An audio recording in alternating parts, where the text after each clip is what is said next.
Hello dear students, कैसे हैं आप लोग। आई होप आप सभी बढ़िया होंगे। दोस्तों please like share and subscribe to my channel अगर आप चाहते हैं मैं इसी तरह से आपके लिए मेहनत करता रहूं। आज हम सॉल्व करेंगे questions of exercise of topic thermodynamics. अगर आपको किसी पर्टिकुलर क्वेश्चन में कोई भी डाउट है तो आप डिस्क्रिप्शन में टाइमलाइन भी देख सकते हैं, प्लीज़ चेक। अगर आपको कोई और डाउट है इसके अलावा तो आप कमेंट बॉक्स में पूछ सकते हैं। उम्मीद करता हूँ ये वीडियो आपके लिए हेल्पफुल रहेगा। तो चलिए देखते हैं क्वेश्चन 6.1। देखिए यहाँ पर क्या पूछा है, choose the correct answer. A thermodynamic state function is a quantity. Okay, देखिए स्टेट फंक्शन क्या होता है, जिसमें आपके इनिशियल वैल्यू और फाइनल वैल्यू, ओके मतलब इनिशियल आपकी थर्मोडायनेमिक स्टेट क्या थी, लेट्स से ए, और फाइनल क्या है बी। अब आप किसी भी रास्ते से जाएंगे तो जो चेंज होगा वो क्या होगा, सेम। ओके, जैसे एंथैल्पी, एंट्रोपी, गिब्स एनर्जी, है ना, ये कुछ एग्जाम्पल होते हैं किसके, ये होते हैं एग्जाम्पल थर्मोडायनेमिक स्टेट फंक्शन के। ठीक है, तो स्टेट फंक्शन क्या होता है, जिसमें सिर्फ इनिशियल और फाइनल थर्मोडायनेमिक स्टेट से ही आपका चेंज सेम आता है। ओके, जैसे फिजिक्स में आप डिस्प्लेसमेंट देखते हो। ठीक है, अब देखिए यहाँ ऑप्शन देखते हैं। तो पहला ऑप्शन है used to determine heat changes. Okay, तो ऐसा कुछ नहीं है। ठीक है, फिर आप देखो second, whose value is independent of path. तो डेफिनेटली यस, अभी मैंने आपको बताया कि थर्मोडायनेमिक स्टेट फंक्शंस क्या होते हैं, जिसमें इनिशियल और फाइनल थर्मोडायनेमिक स्टेट से ही चेंज कैलकुलेट होता है, इंडिपेंडेंट ऑफ पाथ। आप इस रास्ते से जाइए, आप इस रास्ते से जाइए, आप इस रास्ते से जाइए, जो चेंज आएगा मतलब डेल्टा। ओके, जैसे अगर एंथैल्पी की बात करें तो डेल्टा एच क्या होगा, सेम होगा। अगर एंट्रोपी की बात करो तो डेल्टा एस सेम होगा ए से बी जाने पर, इंडिपेंडेंट ऑफ पाथ। चाहे ये पाथ 1 ले लो, चाहे पाथ 2 ले लो, चाहे पाथ 3 ले लो। ओके, तो whose value is independent of path is the correct answer. बच्चों अब देखते हैं क्वेश्चन नंबर 6.2। देखिए यहाँ पर क्या कहा है आपसे, for the process to occur under adiabatic conditions the correct condition is. Okay, मतलब एडियाबेटिक कंडीशन में कौन सा करेक्ट कंडीशन होगा। तो देखिए एडियाबेटिक कंडीशन में जो हीट होता है, heat change between system and surrounding, ये क्या होता है, 0। ओके, तो करेक्ट ऑप्शन हो जाएगा ऑप्शन 3। तो बच्चों अब देखते हैं क्वेश्चन नंबर 6.3। तो देखिए क्या बोल रहा है, enthalpies of all elements in their standard states are. Okay, तो देखिए स्टैंडर्ड स्टेट का मतलब क्या हो गया, प्रेशर आपको रखना है 1 बार और किसी एक पर्टिकुलर टेम्परेचर पर हम लोग इसको चेक करते हैं सभी एलिमेंट्स के लिए। और ये जो टेम्परेचर होता है जनरली क्या लेते हैं, 298 केल्विन। ओके, क्योंकि एनसीईआरटी में जो आपको टेबल दे रखा है अकॉर्डिंग टू दैट भी हम देख सकते हैं टेम्परेचर कितना है, 298 केल्विन। ओके, तो देखिए स्टैंडर्ड स्टेट पर एंथैल्पी क्या होती है सभी एलिमेंट्स की, तो वो आंसर है 0। कितनी होती है, 0। ओके, क्योंकि एंथैल्पी का एग्जैक्ट वैल्यू हम कैलकुलेट नहीं कर सकते हैं। Okay, we can only calculate change in enthalpy. तो जब चेंज हम मेजर करेंगे तो हमको एक रेफरेंस पॉइंट चाहिए। तो रेफरेंस के लिए हमने जो स्टैंडर्ड स्टेट है उस पर क्या मान लिया, एंथैल्पी का वैल्यू 0। ओके, तो enthalpy of all elements in their standard states are 0। Okay, तो चलिए बच्चों अब देखते हैं क्वेश्चन नंबर 6.4। तो देखिए 6.4 में हमसे क्या पूछा है, डेल्टा यू नॉट, या फिर आप कह सकते हो standard change in internal energy of combustion of methane. Okay, किसके लिए देख रहे हैं हम लोग, मीथेन के लिए, और वो वैल्यू है -x kilo joules per mole. Okay, the value of change in enthalpy, standard change in enthalpy, ये हमसे यहाँ पर पूछा है। ओके, तो देखिए स्टैंडर्ड एंथैल्पी आपसे पूछा है, standard entropy, standard internal energy आपको दे रखा है। ठीक है, तो अगर हमको एंथैल्पी और इंटरनल एनर्जी को रिलेट करता हुआ कोई एक फॉर्मूला सोचना पड़े तो वो फॉर्मूला कौन सा है, ये देखिए, delta H is equal to delta U plus delta NG/T। Okay, अब देखिए डेल्टा U हमको दे रखा है, डेल्टा H हमसे पूछा है, तो हमको क्या निकालना पड़ेगा यहाँ पर, डेल्टा NG। ओके, तो चलिए डेल्टा NG के लिए हमको सबसे पहले क्या लिखना पड़ती है, बैलेंस इक्वेशन। तो देखिए मीथेन का कंबशन कर रहे हो तो ये हमने इक्वेशन लिखेंगे, ये देखिए CH4 गैस, इसका हम ऑक्सीजन से रिएक्शन कराएंगे बिकॉज कंबशन है, और यहाँ पर क्या मिलता है, CO2 एंड H2O। और अगर हम इसको बैलेंस करें तो ये देखिए 2O2 आ जाएगा यहाँ पर, और ये आ जाएगा 2H2O। ओके, इसमें अगर हम इनको देखें तो ऑक्सीजन गैस है, मीथेन गैस है, CO2 गैस है, H2O लिक्विड है, ठीक है। तो डेल्टा एन जी क्या होता है? डेल्टा एन जी का मतलब होता है change in number of moles of gas. तो प्रोडक्ट में गैस के कितने मोल हैं? तो कार्बन डाइऑक्साइड के हैं 1 मोल, माइनस रिएक्टेंट में, तो रिएक्टेंट में मीथेन के 1 है और ऑक्सीजन के 2 हैं। तो डेल्टा एन जी का वैल्यू आ गया 1 - 3 मतलब -2। तो हमारा डेल्टा एन जी क्या आ गया? नेगेटिव, ठीक है। अब इस फॉर्मूले को फिर से देखते हैं, ठीक है। तो देखिए यहां पर ये जो डेल्टा एन जी है ये क्या आ रहा है? ये आ रहा है नेगेटिव, ओके।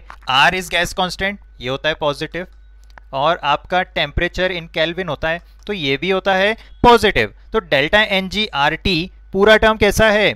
नेगेटिव, क्योंकि डेल्टा एन जी नेगेटिव और आर और टी तो हमेशा पॉजिटिव है, ओके। अब देखिए इसको मैं ऐसा लिख सकता हूं, delta H minus delta U is equal to delta N G R T,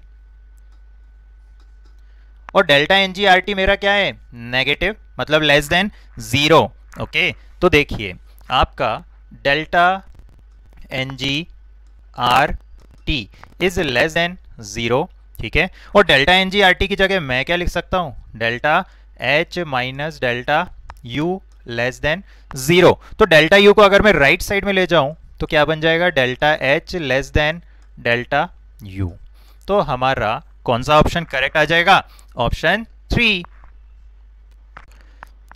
so dear बच्चों, अब देखते हैं क्वेश्चन नंबर 6.5। देखिए क्या बोल रहा है 6.5, enthalpy of combustion of methane, graphite and dihydrogen at 298 kelvin. आपको गिवन है 890.3, मतलब ये पहला वाला किसका होगा? मीथेन का। देन -393.5 किलो जूल्स पर मोल, ये किसका होगा? ग्रेफाइट का। और -285.8 ये किसका होगा? ये होगा डाइहाइड्रोजन का रिस्पेक्टिवली, ठीक है। अब आपसे क्या पूछा है? Enthalpy of formation of methane, और आप देख सकते हैं यहाँ पर 4 ऑप्शन है आपके सामने। तो चलिए सॉल्व करते हैं। तो यहाँ पर आप देख सकते हैं standard enthalpy of combustion methane का हमको दे रखा था -890.3, ओके। अब देखिए क्या करा हमने यहाँ पर लिख दी reaction of combustion of methane, okay. जब कंबशन रिएक्शन आप लिखते हो तो आप 1 मोल ऑफ, जिसके लिए भी हम लिख रहे हैं, जैसे यहाँ पर मीथेन के लिए लिख रहे हैं, तो मीथेन का 1 मोल हम यहाँ पर लिखते हैं और उसका ऑक्सीजन से रिएक्शन करवाते हैं, ओके।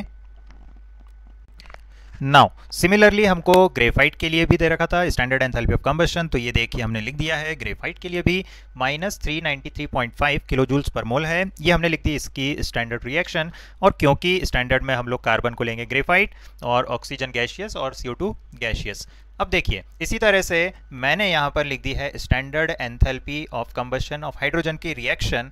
तो देखिए यहाँ पर वैल्यू देखेंगे तो -285.8 किलो जूल्स पर मोल दे रखा है आपको, और ये मैंने लिख दिया यहाँ पर बैलेंस्ड इक्वेशन। अब देखिए हमसे यहाँ पर पूछा क्या है? हमसे पूछा था कि स्टैंडर्ड एंथैल्पी ऑफ फॉर्मेशन हमको कैलकुलेट करना है। तो देखिए जब भी आप फॉर्मेशन करवाना चाहते हैं, जैसे यहाँ पर मीथेन का फॉर्मेशन करवाना है हमको, तो सबसे पहले तो आप जिसको भी फॉर्म करवाना है उसको लिख देंगे प्रोडक्ट में 1 मोल, ओके। तो देखिए ये मैंने यहाँ पर कुछ नहीं लिखा है, मतलब ये क्या है? 1 मोल, ठीक है। अब आप देखेंगे यहाँ पर कौन कौन से एलिमेंट हैं इस कंपाउंड में, तो मीथेन में कार्बन और हाइड्रोजन है। तो रिएक्टेंट साइड में हम लिख देंगे कार्बन का स्टैंडर्ड स्टेट और हाइड्रोजन का स्टैंडर्ड स्टेट, ओके। कार्बन के स्टैंडर्ड स्टेट की बात करें तो सॉलिड होता है, ग्रेफाइट होता है, ठीक है। और हाइड्रोजन की बात करें तो गैशियस होता है, ठीक है। तो ये तो मैंने क्या लिख दिया? Formation, standard formation reaction of methane. तो इस रिएक्शन का एंथैल्पी चेंज अगर हम कैलकुलेट करेंगे तो वो क्या होगा? Standard enthalpy of formation of methane. और यही हमसे पूछा है, यही हमसे पूछा है। और गिवन क्या क्या है हमारे पास में? देखिए ये है हमारे पास में हाइड्रोजन का कंबशन रिएक्शन का, देन कार्बन ग्रेफाइट का गिवन है, देन हमको standard enthalpy of combustion of methane भी गिवन है, ठीक है। अब देखिए अब हमको गिवन वैल्यू से कैसे भी ऐड या सब्ट्रैक्ट या किसी नंबर को हम मल्टीप्लाई करेंगे इन इक्वेशंस में, सो एज टू गेट हमारा जो फाइनल रिक्वायर्ड इक्वेशन है, और वो कौन सा है? ये वाला। तो मैं 3 गिवन इक्वेशन से ऐड या सब्ट्रैक्ट या फिर मल्टीप्लाई करके मैं क्या करूंगा? मैं इस इक्वेशन को लाने की कोशिश करता हूं। तो देखिए ये जो तीनों कंबशन रिएक्शन है मैंने एक साथ लिख दिया यहाँ पर, मीथेन का, ग्रेफाइट का और हाइड्रोजन का, ठीक है। और इन तीनों को हम ऐड या सब्ट्रैक्ट कर कर कैसे भी हम ये जो फॉर्मेशन रिएक्शन है इसको हम लाना चाहेंगे। ओके, देखिए ये बैलेंस्ड नहीं है, इसको बैलेंस भी करना पड़ेगा, तो 2H2 लिखेंगे, ठीक है। तो हम ये जो फॉर्मेशन रिएक्शन है हमारा, इसको हम लाएंगे कैसे भी ये तीनों रिएक्शंस को ऐड या सब्ट्रैक्ट कर कर, बिकॉज इन तीनों के वैल्यूज हमको पता है। ओके, तो first equation, second and third, इनके एंथैल्पी हमको पता है, ठीक है। अब देखिए ये है हमारा रिक्वायर्ड रिएक्शन। तो इस रिएक्शन में देखते हैं क्या क्या है। देखिए कार्बन सॉलिड ग्रेफाइट, तो कार्बन सॉलिड ग्रेफाइट हमारे इनमें से कहाँ पे दिख रहा है, तो देखिए सेकंड में दिख रहा है। ओके, और वहाँ रिक्वायर्ड में 1 मोल ऑफ कार्बन है, तो यहाँ पर भी हम 1 से मल्टीप्लाई करेंगे, ठीक है। और रिएक्टेंट साइड में है, तो यहाँ पर भी रिएक्टेंट साइड में ही है। ओके, एज इट इज रहने देंगे। देन हाइड्रोजन की बात करें तो रिक्वायर्ड इक्वेशन में हाइड्रोजन है रिएक्टेंट साइड में और 2 मोल्स ऑफ हाइड्रोजन है, ठीक है। तो 2 मोल्स ऑफ हाइड्रोजन के लिए मैं इस इक्वेशन को किससे मल्टीप्लाई कर दूंगा, 2 से। और यहाँ पर रिएक्टेंट में है और जो हमको फाइनल इक्वेशन रिक्वायर्ड है वहाँ पर भी रिएक्टेंट साइड है, तो इसको भी हम पॉजिटिव ही रहने देंगे, मतलब इसको ऐसा ही रहने देंगे। देन इसके बाद में लास्ट अगर हम देखें तो हाइड्रोजन के बाद में क्या है, मीथेन, और मीथेन है प्रोडक्ट साइड में। बट जो गिवन इक्वेशंस है इसमें मीथेन हमको कहाँ दिख रहा है, हमको दिख रहा है फर्स्ट इक्वेशन में। तो फर्स्ट इक्वेशन में मीथेन तो रिएक्टेंट साइड में है, ठीक है। और हमको कितने मोल्स चाहिए मीथेन के, 1 मोल, तो 1 मोल यहाँ पर भी देख सकते हो 1 मोल मीथेन है। तो इस वाले को किससे मल्टीप्लाई करेंगे, 1 से मल्टीप्लाई करेंगे। बट जैसे कि लास्ट दोनों में हमने पॉजिटिव ही रहने दिया, बट क्योंकि यहाँ पर मीथेन हमको प्रोडक्ट साइड में चाहिए, तो प्रोडक्ट साइड में चाहिए तो हम इसको किससे मल्टीप्लाई कर देंगे, नेगेटिव से। ओके, तो नेगेटिव से मल्टीप्लाई करने से क्या होता है, जो रिएक्टेंट में होता है वो चले जाता है प्रोडक्ट में और प्रोडक्ट वाला आ जाता है रिएक्टेंट में। तो अगर मैं पहले इक्वेशन को नेगेटिव से मल्टीप्लाई करता हूँ तो उसी तरह से जो एंथैल्पी है फर्स्ट इक्वेशन का वो भी -1 से मल्टीप्लाई होगा। जैसे मैंने थर्ड इक्वेशन में 2 से मल्टीप्लाई करा तो इसका एंथैल्पी भी 2 से मल्टीप्लाई हो जाएगा, वो अभी हम देखेंगे कैलकुलेशंस में। ओके, अब देखिए इन तीनों को ऐड करते हैं जैसा कि यहाँ पर हमने लिखा है, ठीक है। अब देखिए 2O2, ओके, हमारे पास में कितने O2 हैं यहाँ पर, 2O2 है रिएक्टेंट साइड में फर्स्ट इक्वेशन में, बट वो नेगेटिव है। ओके, तो देखिए पहले वाले में -2O2 है और यहाँ पर है ये 1O2, ठीक है। और ये जब 2 वाला O2 है और यहाँ पर हाफ O2, तो ये हो जाएगा 1O2। तो देखिए ओवरऑल ये सभी क्या हो जाएंगे, यहाँ पर कैंसिल हो जाएंगे, ठीक है। वैसे तो आपने अकॉर्डिंगली जो आपको रिक्वायर्ड इक्वेशन है उसका अकॉर्डिंगली लिखा है, तो ऑटोमेटिकली क्या होगा, ऑटोमेटिकली आपका रिक्वायर्ड इक्वेशन आ जाएगा, बट स्टिल हम यहाँ पर चेक कर लेते हैं, ठीक है। देखिए अब आगे बढ़े तो CO2, तो नेगेटिव CO2 हो जाएगा यहाँ पर और यहाँ पर ये पॉजिटिव CO2, तो ये CO2 से CO2 कैंसिल हो गया, ठीक है। और अगर हम देखें इसके बाद में H2O, तो ये ऊपर वाला है -2H2O और ये यहाँ पर 2, जब ये वाला 2 जब मल्टीप्लाई होगा तो ये हो जाएगा 2H2O, तो ये H2O और ये -2H2O ये भी हो गया कैंसिल। तो देखिए क्या बचेगा, कार्बन सॉलिड ग्रेफाइट ये बचेगा, प्लस हाइड्रोजन बचेगा, 2H2 बचेगा क्योंकि यहाँ पर 2 मल्टीप्लाई हो रहा है, तो 2H2 गैसियस, और हमारा माइनस मीथेन है, तो माइनस मीथेन का मतलब प्रोडक्ट साइड में जाकर वो पॉजिटिव मीथेन हो जाएगा, ठीक है। तो ये देखिए CH4 गैसियस, तो यही हमको रिक्वायर्ड था, ठीक है। अब हम क्या करेंगे, फर्स्ट इक्वेशन का जो भी डेल्टा H था उसको करेंगे -1 से मल्टीप्लाई, देन सेकंड वाले को करेंगे 1 से मल्टीप्लाई और थर्ड वाले को करेंगे 2 से मल्टीप्लाई, और इन सभी के जब डेल्टा H को ऐड करेंगे अकॉर्डिंग टू हेस लॉ तो हमको मिल जाएगा हमारा फाइनल रिएक्शन का एंथैल्पी चेंज। ओके, मतलब देखिए फर्स्ट वाला नेगेटिव से मल्टीप्लाई करना है, स्टैंडर्ड एंथैल्पी ऑफ कंबशन किसका है, वो मीथेन का, ठीक है। तो ये लिख दिया मैंने मीथेन, ठीक है, प्लस सेकंड वाला, आपका सेकंड वाला कौन सा है, तो सेकंड वाला है standard enthalpy of combustion of graphite, ठीक है। तो ये देखिए standard enthalpy of combustion of graphite, ठीक है। चलिए और लास्ट वाला किसका है, तो लास्ट वाला है हमारा हाइड्रोजन का कंबशन, तो ये हमने लिख दिया प्लस ट्वाइस क्योंकि 2 से मल्टीप्लाई करा, standard enthalpy of combustion of hydrogen, gas. ठीक है, अब इनके वैल्यूज लिख देते हैं।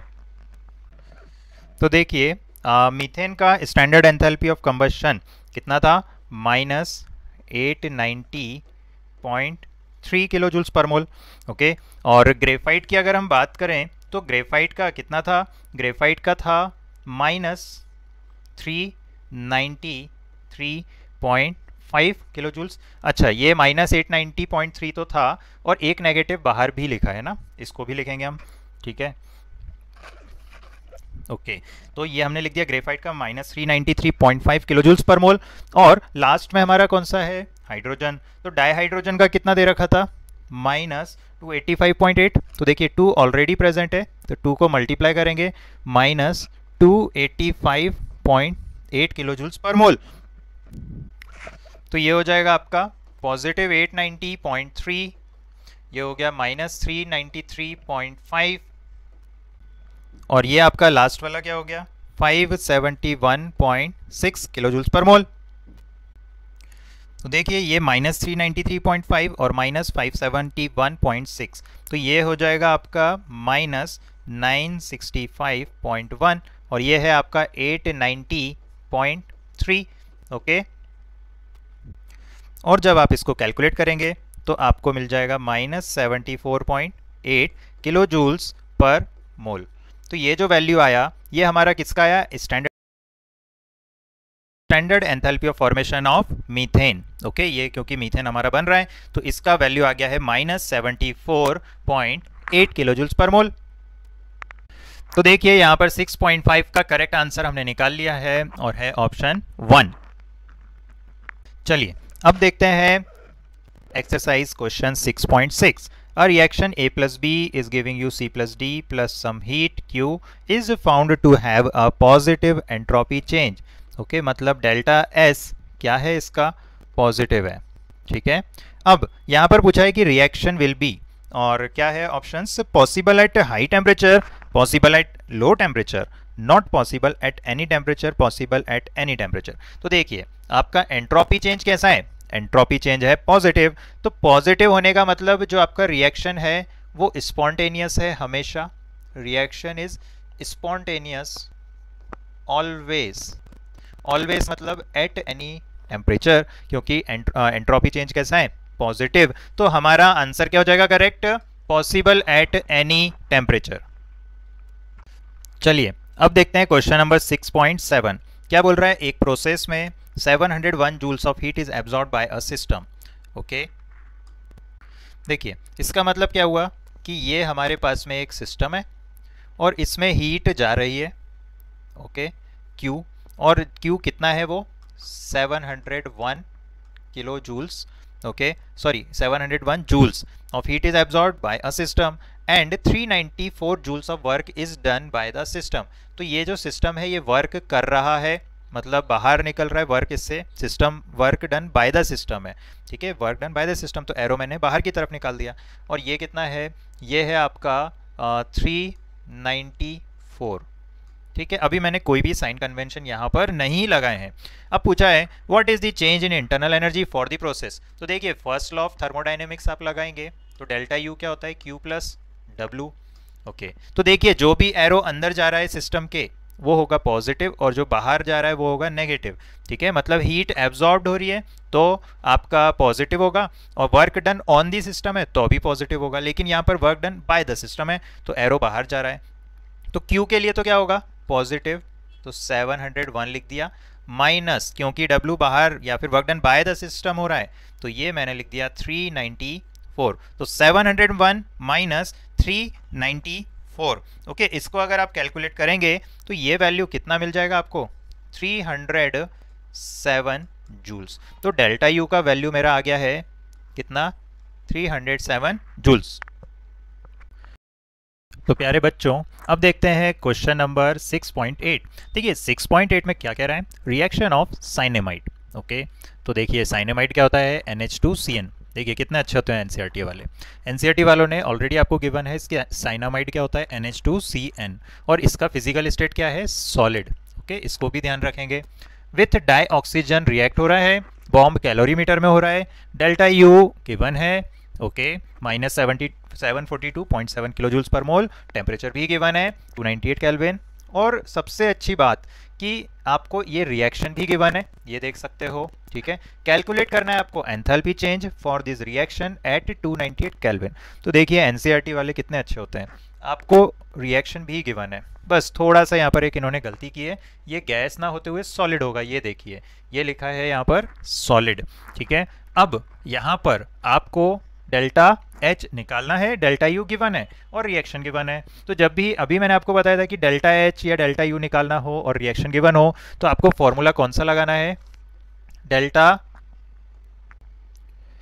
H is equal to delta U plus delta N G R T,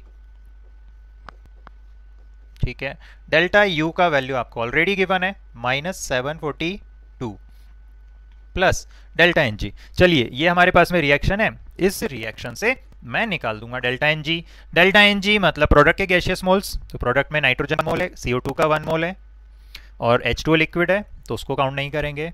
और रिएक्शन में देखें रिएक्टेंट साइड में, तो रिएक्टेंट साइड में NH2CN सॉलिड है, तो उसको काउंट नहीं करेंगे। ऑक्सीजन गैशियस है, तो 3/2 लिख दिया, ठीक है। तो 2 - 3/2 मतलब कितना हो जाएगा, 1/2 हो जाएगा, ठीक है, पॉजिटिव में। ओके, तो यहाँ पर डेल्टा एन जी का वैल्यू कितना रख दिया, 1/2।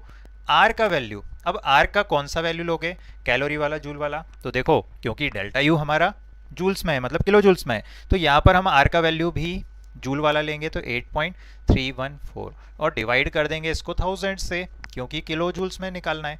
चलिए टेम्परेचर कितना है, 298 केल्विन, ठीक है। तो 298 है, तो मैं अप्रॉक्सीमेटली इसको 300 अगर मान लूँ, तो मेरे आंसर पे कोई बहुत ज़्यादा फर्क नहीं पड़ेगा। इससे देखो फ़ायदा क्या होगा कि ये 300 के 2 जीरो और ये 1000 के 2 जीरो कैंसिल हो जाएंगे, और 8.314 मल्टीप्लाइड बाई 3, 8.314 मल्टीप्लाइड बाई 3 ये हमको अप्रॉक्सीमेटली कितना दे देंगे, 25, और डिनोमिनेटर में 2 × 10 मतलब 20, और ये हो गया -742, ओके, -742.7 है। चलिए तो ऐसा लिख लेते हैं, और इसको 25/20 को कैलकुलेट करोगे तो ये आ जाएगा 1.25, और जब आप इसको सॉल्व करोगे तो आपका आंसर आ जाएगा। तो यहाँ पर सॉल्व करने के बाद में ये आ जाएगा -741.45, ओके। तो एंथैल्पी चेंज आपका ये आ गया है, और यही आपका क्या हो जाएगा, आंसर, ओके। तो चलिए अब आगे बढ़ते हैं नेक्स्ट क्वेश्चन पर। चलिए अब देखते हैं क्वेश्चन नंबर 6.9। देखिए क्या बोल रहा है 6.9 में, आपको कैलकुलेट करना है number of kilo joules of heat necessary to raise temperature of 60 gram aluminium. 60 gram aluminium को आपको हीट करना है, और पूछा है यहाँ पर कितना किलो जूल्स में हीट रिक्वायर्ड होगा, और टेम्परेचर कितना इंक्रीज हो रहा है, 35 से 55 डिग्री, मतलब लगभग 20 डिग्री सेल्सियस का टेम्परेचर यहाँ पर बढ़ रहा है। तो molar heat capacity of aluminium हमको गिवन है, कितनी है, 24 जूल्स पर मोल पर केल्विन। चलिए सॉल्व करते हैं। तो देखिए ये है आपका एल्यूमिनियम, ठीक है, और ये कितना है, 60 ग्राम। तो 60 ग्राम एल्यूमिनियम को हमें हीट करना है 35 डिग्री सेल्सियस से 55 डिग्री सेल्सियस तक, और इसका molar heat capacity, okay, molar heat capacity कितना है, 24 जूल्स पर मोल पर केल्विन, ठीक है। अब देखिए आपको क्या कैलकुलेट करना है, हीट। तो देखिए हीट क्या होता है, अगर मोलार हीट कैपेसिटी के लिए मैं लिखूं तो NC डेल्टा T, ओके।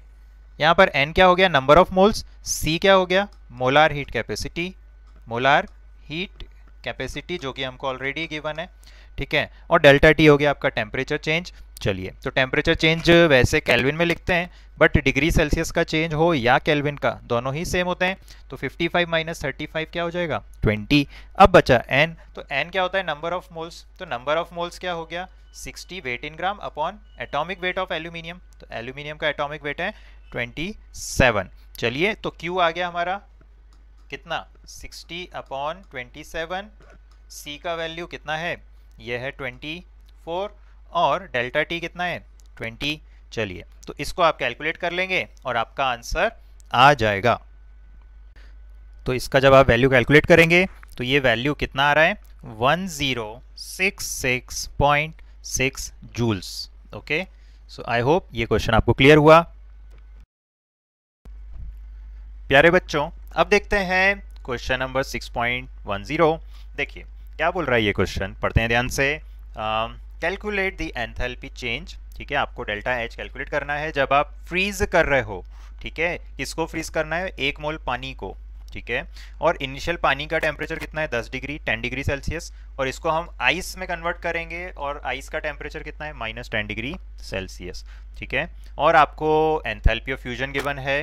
ठीक है, आपको molar heat capacity liquid water का गिवन है, मोलार हीट कैपेसिटी आइस का गिवन है। तो चलिए अब देखते हैं कैसे इसको सॉल्व करेंगे। तो देखिए सबसे पहले तो प्रोसेस को समझते हैं क्या हो रहा है। देखिए ये आपका H2O लिक्विड है। ठीक है, और इसको हम कन्वर्ट कर रहे हैं किस में? हम कन्वर्ट कर रहे हैं H2O सॉलिड में। ठीक है, आइस में कन्वर्ट कर रहे हैं लिक्विड वाटर को। और इनिशियल टेम्परेचर कितना है हमारा पानी का? 10 डिग्री सेल्सियस। ठीक है, और आपका फाइनल जो है ये कितना है? -10 डिग्री सेल्सियस। चलिए, तो ये जो डेल्टा H है ये हमें कैलकुलेट करना है। ठीक है, अब देखिए यहाँ से आपके लिए महत्वपूर्ण हो जाता है क्वेश्चन को समझना कि क्या हो रहा है एक्चुअली में। देखिए 10 डिग्री सेल्सियस पर जो आपका पानी है, ठीक है, तो इसको ऐसा नहीं होगा कि डायरेक्टली ये कन्वर्ट हो जाएगा इनटू -10 डिग्री सेल्सियस आइस पर। ठीक है, एक्चुअली में ये प्रोसेस कैसे होगा? देखिए पहले ये जब इसको ठंडा करोगे पानी को, तो ये पानी आपका ठंडा होते होते कहाँ पर आएगा? ये अभी आएगा 0 डिग्री सेल्सियस पर। ठीक है, अब इसको अगर ठंडा करोगे पानी को तो 0 डिग्री पर अब उसका टेम्परेचर कम नहीं होगा, ये 0 डिग्री ही रहेगा। और यहाँ पर ये H2O कन्वर्ट हो जाएगा सॉलिड फॉर्म में, और इस प्रोसेस को हम बोलते हैं फ्यूजन। ठीक है, ये फ्यूजन हो गया। तो फ्यूजन हो गया तो इस टाइम पर एंथैल्पी चेंज जो कि आपको क्वेश्चन में दे रखा है, molar enthalpy change of fusion, ये हो जाएगा एक्सचेंज में। ठीक है, वैल्यूज आप क्वेश्चन में हम अभी लिखेंगे भी। ठीक है, अब अगर ये जो H2O सॉलिड है इसका टेम्परेचर है 0 डिग्री। ठीक है, अब अगर मैं इसको ठंडा करूंगा तो अब ये कन्वर्ट होगा into H2O solid at -10 degree. Okay, मतलब फर्दर अब टेम्परेचर यहाँ पर क्या होगा? रिड्यूस हो जाएगा। ठीक है, तो अगर मैं इस ओवरऑल प्रोसेस को इन 3 स्टेप्स में ब्रेक कर दूं तो मुझे ज़्यादा आसानी होती है डेल्टा एच कैलकुलेट करने में। ठीक है, तो अगर ये मैं कहूँ पहला स्टेप है, ये मेरा पहला स्टेप है, ये मेरा स्टेप 2 है, और ये मेरा स्टेप 3 है। चलिए, तो स्टेप 1 के डेल्टा एच एंथैल्पी चेंज को अगर मैं लिख दूं डेल्टा H1 तो मुझे लगता है आपको कोई आपत्ति नहीं होगी। चलिए, इसी तरह से अगर स्टेप 2 की बात करूं जो कि हमारा फ्यूजन वाला स्टेप था, उसके एंथैल्पी चेंज को मैं डेल्टा H2 लिख दूं तो मुझे लगता है आपको कोई आपत्ति नहीं होगी। इसी तरह से स्टेप 3 के डेल्टा H को अगर मैं लिख दूं डेल्टा H3 तो अगेन आई होप आपको कोई आपत्ति नहीं होगी। चलिए, अब डेल्टा H1 कैलकुलेट करते हैं। तो देखिए डेल्टा H1 का मतलब एंथैल्पी चेंज का मतलब हीट एट कांस्टेंट प्रेशर। तो इसका फॉर्मूला क्या होता है? NCP डेल्टा T। N number of moles question में गिवन है 1, और Cp का वैल्यू ये रहा आपका Cp ऑफ लिक्विड वाटर कितना है? 75.3 जूल्स पर मोल पर केल्विन। तो ये देखिए Cp मैंने लिख दिया 75.3। चलिए, मल्टीप्लाई डेल्टा T। तो फाइनल टेम्परेचर कितना है हमारा? फाइनल टेम्परेचर है 0 पानी को जब ठंडा किया तो, और इनिशियल कितना था? 10 डिग्री। चलिए, तो ये नेगेटिव में हो जाएगा 753 जूल्स हो जाएगा। तो मुझे लगता है आप सबको समझ में आ गया होगा यहाँ तक। तो बच्चों अब हमने स्टेप 1 का तो खेल खत्म कर दिया पूरा। अब आते हैं स्टेप 2 पर जो कि हमारा फ्यूजन है। तो देखिए फ्यूजन के लिए अगर हम देखें तो देखिए डेल्टा H2 लिखेंगे। ठीक है, और यहाँ पर हम number of moles into delta H fusion जो कि मोलार हमको दे रखा है, मोलार एंथैल्पी ऑफ फ्यूजन दे रखा है। चलिए, अब देखिए जब आप फ्यूजन कर रहे हैं मतलब लिक्विड से सॉलिड स्टेट में जा रहे हैं, ठीक है, तो आप ऑब्वियसली यहाँ पर हीट को वहाँ से निकाल रहे हैं, मतलब एक्सोथर्मिक है, मतलब यहाँ पर डेल्टा H क्या होगा? नेगेटिव होना चाहिए। चलिए, तो अब यहाँ पर -n नंबर ऑफ मोल्स है 1, और एंथैल्पी ऑफ फ्यूजन कितना है? 6.03 किलो जूल्स। चलिए, तो ये हमारा आ गया किलो जूल्स में। तो ये किलो को अगर मैं कन्वर्ट कर दूं जूल्स में तो मैं लिख दूंगा इसको 6030 जूल्स। प्यारे बच्चों, अब हम निकालेंगे स्टेप 3 का डेल्टा H क्या होगा। तो देखिए स्टेप 3 में क्या हो रहा है, हमारा 0 डिग्री वाला आइस कन्वर्ट हो रहा है -10 डिग्री वाला आइस पर। चलिए, तो डेल्टा H3 मतलब एंथैल्पी चेंज, तो QP मतलब आपका NCP डेल्टा T। तो नंबर ऑफ मोल्स क्या हो जाएंगे, 1। CP का वैल्यू क्वेश्चन से देखते हैं। तो ये देखिए क्वेश्चन में आप देख सकते हैं CP का वैल्यू ये लिखा है हमारा, जब हम सॉलिड आइस की बात कर रहे हैं। तो चलिए इसको लिख देते हैं। तो जैसा आपने कहा, मैंने आपके लिए ये वैल्यू लिख दी 36.8, और डेल्टा T क्या हो जाएगा, इसको बड़े ध्यान से लिखो। देखो फाइनल टेम्परेचर कितना है, -10, इनिशियल कितना था 0, तो ऑटोमेटिकली आ जाएगा आपका नेगेटिव में, और 36.8 मल्टीप्लाइड बाय 10 368 आ जाएगा जूल्स में। चलिए, तो अब हमारे पास में delta H1 H2 delta H3 तीनों आ गए। ठीक है, तो according to Hess law, okay, Hess uncle ji के हिसाब से उन्होंने एक लॉ दिया। क्या लॉ दिया उन्होंने, कि total enthalpy change is equal to sum of individual enthalpies. Okay, मतलब अगर प्रोसेस को हम मल्टी स्टेप में करें या सिंगल स्टेप में करें, delta H will remain same. तो delta H1 plus delta H2 plus delta H3। ठीक है, तो ये रहा आपका delta H1, this is delta H2 and this is delta H3। तो यहां पर आप देख सकते हैं मैंने delta H1 delta H2 delta H3 के वैल्यूज लिख दिए हैं। तो देखिए अगर इसको ऐड करोगे तो कितना आ जाएगा, -7151। चलिए, और ये वैल्यू आएगा जूल्स में। तो अगर आप चाहें, ऑप्शन सपोज आपको किलो जूल्स में दे रखा हो, वैसे तो ये सब्जेक्टिव क्वेश्चन है, बट अगर ऑप्शनल आपका MCQ फॉर्म में आ जाए तो 7.151 किलो जूल्स ऐसे भी लिख सकते हैं। तो उम्मीद करता हूं आपको ये क्वेश्चन समझ में आ गया। तो चलिए सॉल्व करते हैं क्वेश्चन नंबर 6.11। देखिए क्या बोल रहा है ये, enthalpy of combustion of carbon to carbon dioxide. Combustion का मतलब ये हमने जला दिया कार्बन को, तो ये बन गया CO2। चलिए, ये कितना है वैल्यू, -393.5 किलो जूल्स पर मोल। कितने अच्छे NCERT वाले, वैल्यू हमको गिवन है। चलिए, calculate the heat released upon formation of 35.2 gram of carbon dioxide. चलिए, तो बहुत ही आसान सा क्वेश्चन है, सॉल्व करते हैं। तो प्यारे बच्चों, पहले लिखेंगे जो हमको गिवन है। क्या गिवन है, ये गिवन है कंबशन।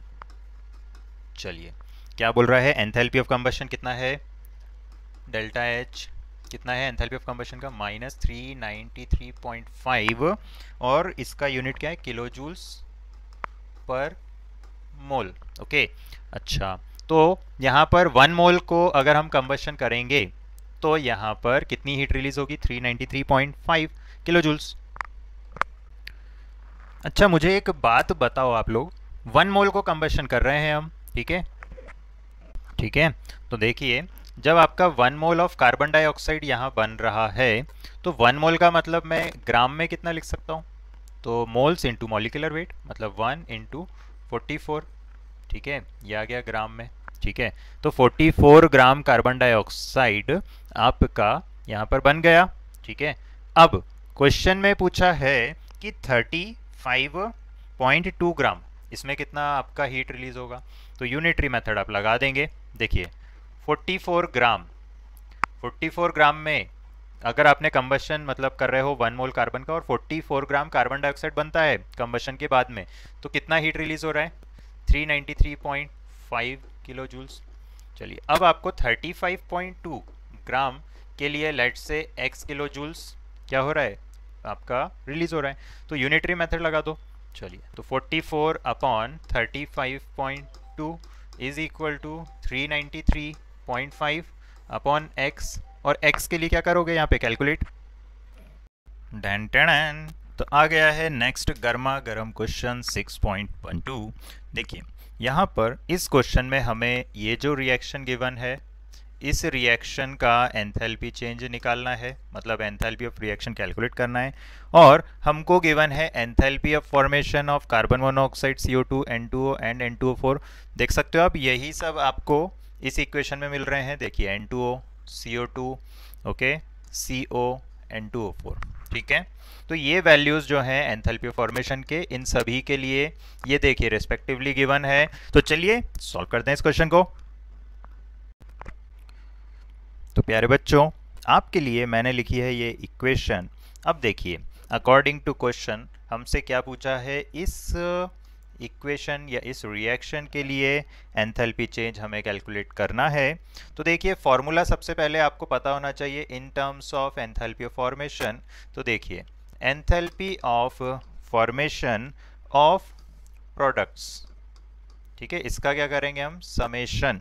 ओके, और एंथैल्पी ऑफ फॉर्मेशन को मल्टीप्लाई करेंगे उनके रिस्पेक्टिव स्टोइशियोमेट्रिक कोएफिशिएंट से। ओके, तो NP मतलब नंबर ऑफ मोल्स जो भी लिखे हैं प्रोडक्ट्स के, ओके, माइनस फिर समेशन, फिर इसी तरह से हम लिखेंगे यहाँ पर enthalpy of formation of reactants. तो ये देखिए एंथैल्पी ऑफ फॉर्मेशन रिएक्टेंट्स का, और enthalpy of formation of reactants को मल्टीप्लाई करेंगे उनके रिस्पेक्टिव स्टोइशियोमेट्रिक कोएफिशिएंट से। ओके, और स्टोइशियोमेट्रिक कोएफिशिएंट जैसे कार्बन मोनोऑक्साइड का ये आप देख सकते हो 3 है। ठीक है, तो अब देखिए किस तरह से हम करेंगे इसको सॉल्व।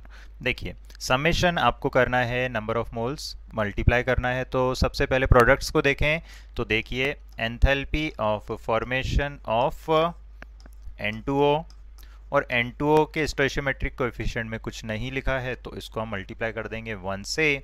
ठीक है, फिर समेशन, तो ये लिखा प्लस, और प्रोडक्ट में है कार्बन डाइऑक्साइड, तो enthalpy of formation of carbon dioxide. Okay, और इसका स्टोइशियोमेट्रिक कोएफिशिएंट कितना है, 3। तो ये हो गया, सभी प्रोडक्ट्स के लिए लिख दिया हमने। ओके, नाउ सब्ट्रैक्ट करेंगे किसके लिए, रिएक्टेंट्स के लिए। तो अब रिएक्टेंट में आपका N2O4 है, N2O4 का स्टोइशियोमेट्रिक कोएफिशिएंट 1 है, तो 1 मल्टीप्लाई कर दिया, और ये एंथैल्पी ऑफ फॉर्मेशन N2O4 का लिख दिया। ठीक है, प्लस अब हम लिखेंगे किसके लिए, कार्बन मोनोऑक्साइड के लिए। तो कार्बन मोनोऑक्साइड का स्टोइशियोमेट्रिक coefficient is 3, so 3 multiplied by enthalpy of formation किसका, आपका कार्बन मोनोऑक्साइड का। ठीक है, ये लिख दिया। चलिए, अब इनके वैल्यूज जो आपको क्वेश्चन में गिवन है वहां से लिख लेते हैं। तो देखिए, ये हमने लिखा यहाँ पर आपका enthalpy of formation of N2O। Okay, तो ये है 81। ठीक है, plus 3 multiplied by enthalpy of formation of carbon dioxide. तो कार्बन डाइऑक्साइड के लिए वैल्यू कितना है, कार्बन डाइऑक्साइड के लिए वैल्यू है -393। ओके, चलिए square bracket close, minus 1 into enthalpy of formation of N2O4। तो N2O4 के लिए कितना वैल्यू है, 9.7 kilo joules, plus 3 multiplied by enthalpy of formation of carbon monoxide. तो कार्बन मोनोऑक्साइड के लिए कितना है, -110।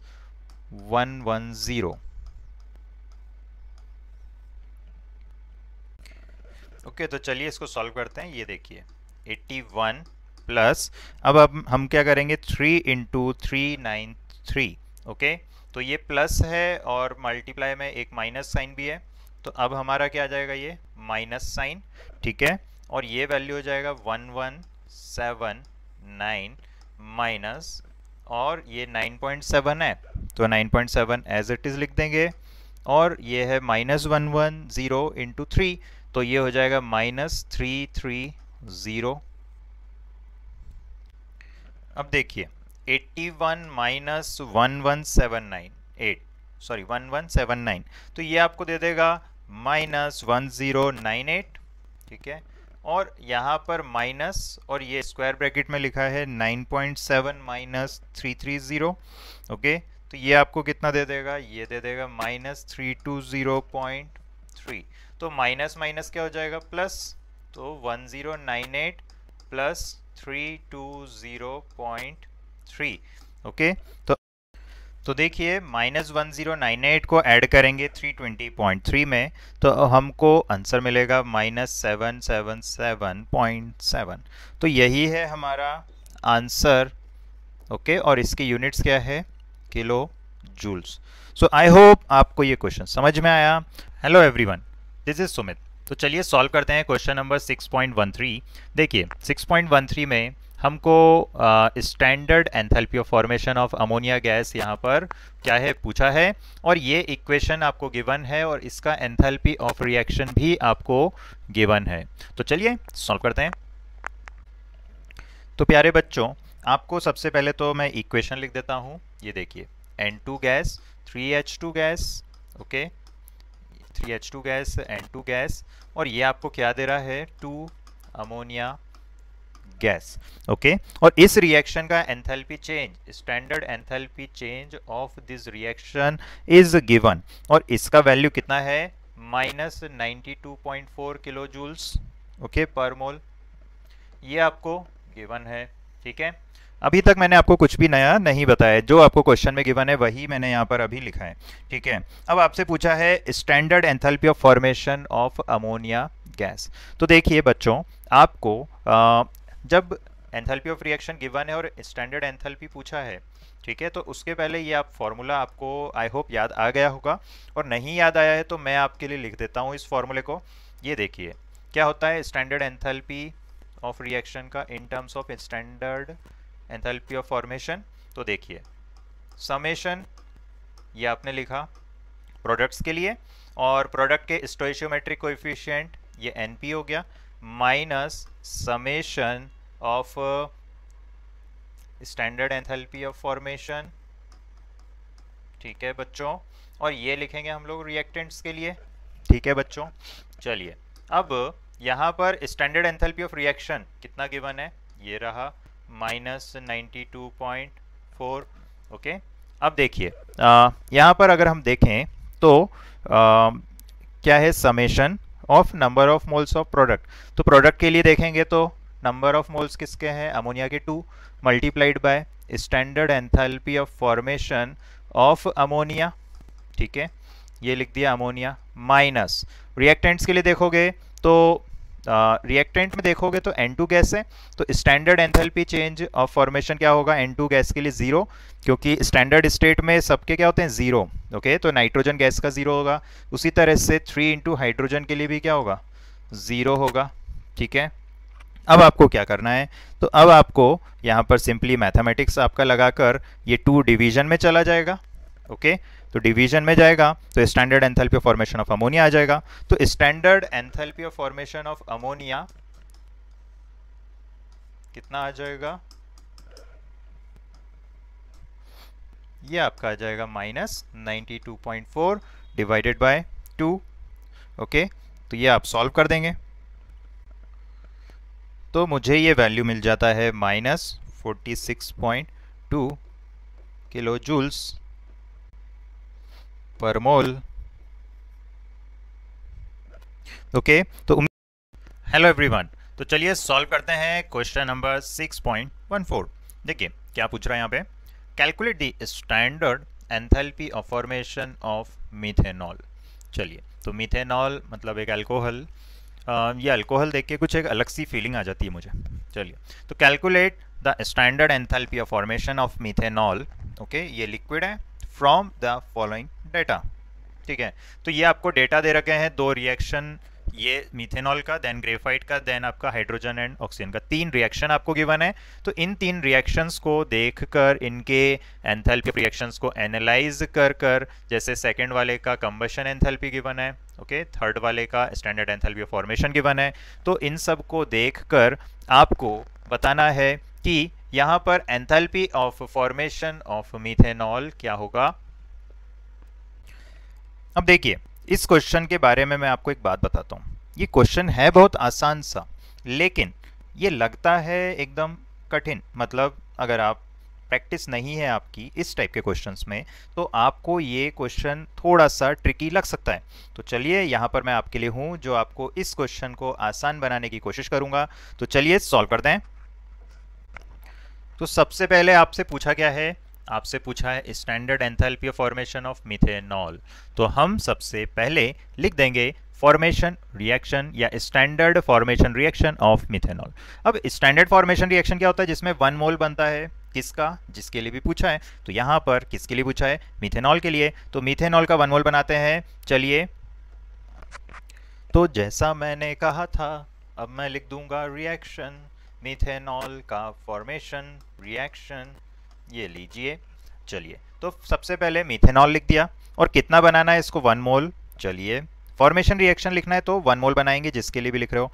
चलिए, अब यहाँ पर एलिमेंट्स कौन कौन से प्रेजेंट हैं इस मीथेनॉल में, तो देखिए कार्बन प्रेजेंट है, हाइड्रोजन प्रेजेंट है, और क्या प्रेजेंट है, ऑक्सीजन। चलिए, अब यहाँ पर याद रखना है कि इन सब को हम स्टैंडर्ड स्टेट में लिखेंगे। तो कार्बन का स्टैंडर्ड स्टेट क्या होता है, सॉलिड ग्रेफाइट। चलिए, हाइड्रोजन मॉलिक्यूलर फॉर्म में होता है गैसियस स्टेट में, और ऑक्सीजन मॉलिक्यूलर फॉर्म में होता है गैसियस स्टेट में। चलिए, तो ये आप यहाँ पर जैसे रिएक्शन में प्लस लिखते हैं उसी तरह से लिख देंगे। अब बैलेंस करेंगे, तो प्रोडक्ट में कार्बन कितने हैं, 1, तो रिएक्टेंट में भी 1 है, कार्बन बैलेंस हो गया। हाइड्रोजन प्रोडक्ट में 4 है, 3 and 1 4, तो 4 है तो ये लिख दिया हमने 2H2, हाइड्रोजन बैलेंस हो गया। ऑक्सीजन देखोगे तो प्रोडक्ट में 1 है, तो 1 है तो इसको क्या लिख दोगे, हाफ, तो ये बैलेंस हो गया। तो इस रिएक्शन का एंथैल्पी चेंज, मतलब इस रिएक्शन का एंथैल्पी चेंज जो भी होगा वही होगा standard enthalpy of formation of methanol CH3OH। तो देखिए, अब जो गिवन रिएक्शंस है हमारे पास में 3, उन तीनों को ऐड या सब्ट्रैक्ट या किसी नंबर से मल्टीप्लाई करके ऐड या सब्ट्रैक्ट करेंगे। So anyhow we will try कि हमारा ये जो इक्वेशन है, फॉर्मेशन इक्वेशन है, ये हम लेकर आ जाएं उन तीनों रिएक्शंस का यूज करके। कौन से 3, चलिए देखते हैं। तो ये देख सकते हैं, ये रहे हमारे तीनों इक्वेशन। चलिए, अब देखिए, थोड़ा सा यहाँ पे ध्यान से सुनना। अगर आज आप इस क्वेश्चन को बहुत अच्छे समझ लोगे जिस तरह से मैं समझा रहा हूं, तो फिर नेक्स्ट टाइम आपको ऐसे किसी भी क्वेश्चन में कोई भी डाउट नहीं होगा। ठीक है, तो बहुत ध्यान से सुनिएगा। देखिए, आपके पास में जो फॉर्मेशन रिएक्शन है उसमें क्या बन रहा था, CH3OH। चलिए, कार्बन आपका ग्रेफाइट रिएक्टेंट में था, ठीक है, और आपके हाइड्रोजन भी था। कितने हाइड्रोजन थे, 2H2 गैस, और ऑक्सीजन आपका हाफ O2 था। तो अब ये तो हमें लेकर आना है किसी भी तरह से, ठीक है, इन तीनों इक्वेशन का यूज करके। चलिए, तो अब देखिए, भगवान पे भरोसा रखिए, ठीक है, मतलब क्वेश्चन पे भरोसा रखिए कि आपका ये इक्वेशन आएगा। चलिए, अब ये जो रिक्वायर्ड इक्वेशन है, ये आपका क्या है, रिक्वायर्ड इक्वेशन है। तो इस इक्वेशन में क्या क्या आ रहा है, कार्बन ग्रेफाइट। तो देखिए, ये रहा कार्बन ग्रेफाइट। चलिए, और कहीं दिख रहा है कार्बन ग्रेफाइट, नहीं दिख रहा है, बहुत अच्छी बात है। फिर है हाइड्रोजन, तो हाइड्रोजन कहाँ दिख रहा है, ये दिख रहा है। क्या इसके अलावा और कहीं दिख रहा है इन रिएक्शंस में, H2 नहीं दिख रहा है। चलिए, अब आते हैं ऑक्सीजन पे। तो ऑक्सीजन आपको कहाँ दिख रहा है, तो देखो ऑक्सीजन ये दिख रहा है मुझे, ये दिख रहा है मुझे, और ये दिख रहा है। 3 जगह पर मुझे ऑक्सीजन दिख रहा है। तो ऐसा कोई एलिमेंट या कोई कंपाउंड जो एक से ज़्यादा जगह दिख रहा हो, तो अभी आप उसको सीरियसली नहीं लेंगे, मतलब अभी उस पर हम ध्यान नहीं देंगे। ठीक है, तो अभी ऑक्सीजन पर मैं ध्यान नहीं दूंगा। और मेरा रिक्वायर्ड इक्वेशन में क्या है, मीथेनॉल। तो ये रहा मेरा मीथेनॉल। चलिए, तो अब ऑक्सीजन पे मैं ध्यान नहीं दूंगा, लेकिन भगवान पे भरोसा रखिए, ये आपका हाफ O2 जो होगा रिक्वायर्ड इक्वेशन का, ये आ जाएगा अगर हम इन तीनों को ही यूज कर लें अच्छे से, ध्यान से। तो देखिए, कार्बन ग्रेफाइट हमारा रिक्वायर्ड इक्वेशन में कहाँ है, रिएक्टेंट साइड में है। चलिए, तो रिएक्टेंट साइड में है अगर, और आपका एज इट इज है, तो आप क्या करोगे, ये जो सेकेंड इक्वेशन है ये वाला, इसको हम 1 से मल्टीप्लाई करेंगे, ठीक है, और 1 से मल्टीप्लाई करके पॉजिटिव रखेंगे क्योंकि रिएक्टेंट का रिएक्टेंट में ही है। चलिए, फिर सेकेंड हाइड्रोजन को देखें तो 2H2 है, तो ये H2 यहाँ पर है, रिएक्टेंट साइड में ही है, तो 2 से इसको मल्टीप्लाई करेंगे थर्ड इक्वेशन को। चलिए, अब ऑक्सीजन को तो ध्यान देंगे नहीं, मीथेनॉल पर आते हैं। अब मीथेनॉल मेरा कितने मोल से, मीथेनॉल के 1, तो यहाँ पर भी 1 मोल है, लेकिन मीथेनॉल हमारा रिक्वायर्ड इक्वेशन में प्रोडक्ट साइड में है, और यहाँ पर ये है रिएक्टेंट साइड में। तो जब आप नेगेटिव से मल्टीप्लाई करते हो तो आपका रिएक्टेंट चले जाता है प्रोडक्ट साइड में, ठीक है, तो ये आपका रिवर्स हो जाएगा। और इन तीनों इक्वेशन को अब आप कर देंगे ऐड, ठीक है, मतलब पहले इक्वेशन को -1 से मल्टीप्लाई कर देंगे, दूसरे इक्वेशन को +1 से मल्टीप्लाई कर देंगे और थर्ड वाले को +2 से मल्टीप्लाई कर देंगे और इन तीनों को ऐड कर देंगे, ठीक है। और एंथैल्पी एक आपका एक्सटेंसिव प्रॉपर्टी है, तो एक्सटेंसिव प्रॉपर्टी है तो सिमिलरली जैसे अगर आप थर्ड में 2 से मल्टीप्लाई करेंगे तो ये -56 वाले वैल्यू का भी वैल्यू क्या हो जाएगा, 2 से मल्टीप्लाई हो जाएगा। चलिए, तो अब इन तीनों को जिस तरह से मैंने यहाँ पर लिखा है वैसे आप मल्टीप्लाई करेंगे और ऐड करेंगे तो डेफिनेटली आपका ऑक्सीजन जो हमने यहाँ पर ध्यान नहीं दिया वो आ जाएगा कितना, हाफ O2। चलिए सिर्फ अब ऑक्सीजन पर ध्यान देते हैं। तो देखिए क्या होगा, पहले इक्वेशन में अगर आपने माइनस से मल्टीप्लाई करा तो -3/2 O2 हो जाएगा, ठीक है। दूसरे इक्वेशन में +1 से मल्टीप्लाई करा तो +O2 हो जाएगा और आपने जो थर्ड इक्वेशन में 2 से मल्टीप्लाई करा तो 2 इंटू हाफ O2, ये देखिए हाफ O2 है, ठीक है। तो 2 इंटू हाफ क्या होगा, 1, मतलब ये O2 हो जाएगा, ठीक है। तो O2 + O2 मतलब 2O2 -3/2 O2, तो ये कितना आ गया, ये देखिए आ गया ना, हाफ O2। चलिए, और अगर हम CO2 को देखें तो ये कैंसिल हो जाएगा, ये देखिए पहले वाले में ये जब माइनस से मल्टीप्लाई होगा तो ये इससे कैंसिल हो जाएगा, ठीक है। तो उम्मीद करता हूँ कि ये आप ओवरऑल खुद से लिखकर एक बार देखेंगे और मुझे कंफर्म करेंगे कि ये आपका जिस तरह से मैं कह रहा हूँ वैसा इक्वेशन, आपका ये जो रिक्वायर्ड इक्वेशन है ये आ रहा है कि नहीं। अगर आपका ऐसा नहीं आ रहा है तो आप मुझे कमेंट बॉक्स में बताइए, वैसे ये आ जाएगा। तो चलिए अब डायरेक्टली यहाँ पर हम एंथैल्पी का वैल्यू लिखते हैं क्योंकि ये रिक्वायर्ड इक्वेशन जो है आपकी अब आ जाएगी आसानी से। तो अगर मैं ये फर्स्ट वाले को डेल्टा H1 बोल दूँ और इसको मैं डेल्टा H2 बोल दूं और थर्ड वाले को डेल्टा H3 बोल दूं, तो मेरा जो रिक्वायर्ड इक्वेशन था वो अभी हम लोगों ने देखा कि कैसे आ रहा था। पहले वाले को हमने किससे मल्टीप्लाई करा था, -1 से, दूसरे वाले को +1 से और तीसरे वाले को हमने +2 से मल्टीप्लाई करा था, ठीक है। तो ये -1 तो माइनस डेल्टा H1 ये हो जाएगा प्लस डेल्टा H2, ओके। और यहाँ पर 2 मल्टीप्लाई हो रहा है लास्ट वाले में तो ये हो जाएगा plus twice of delta H3, ठीक है। तो इनके जो वैल्यूज़ हैं, जैसे डेल्टा H1 का वैल्यू कितना है -726, डेल्टा H2 का वैल्यू कितना है -393 और डेल्टा H3 का वैल्यू कितना है -286। तो इन वैल्यूज़ को यहाँ पर लिख देंगे। चलिए, तो देखिए ये हमारा जो इक्वेशन है, ठीक है, इसका वैल्यू क्या आ रहा है, minus delta H1 plus delta H2 plus twice of delta H3, ठीक है।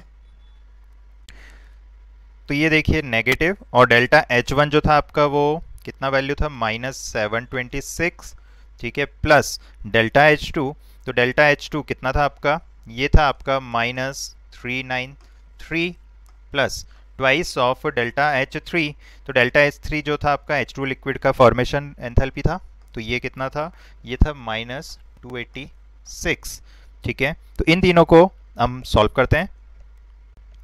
तो देखिए माइनस माइनस क्या हो जाएगा, प्लस, तो +726, ठीक है, और यहाँ पर -393 है तो -393 लिख दिया एज इट इज़, और आपका 2 इंटू 286 मतलब ये कितना हो जाएगा, ये हो जाएगा आपका 572, नेगेटिव साइन हमको यहाँ से मिल रहा है, ठीक है।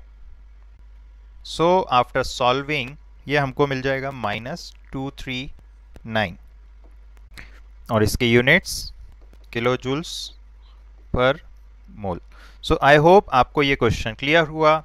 मिलते हैं नेक्स्ट वीडियो में। मेरे वीडियो को इसी तरह से देखते रहिए, लाइक करते रहिए और अपने फ्रेंड्स के साथ में शेयर करते रहिए अगर आप चाहते हैं इसी तरह से मैं आपके लिए वीडियोस बनाता रहूं।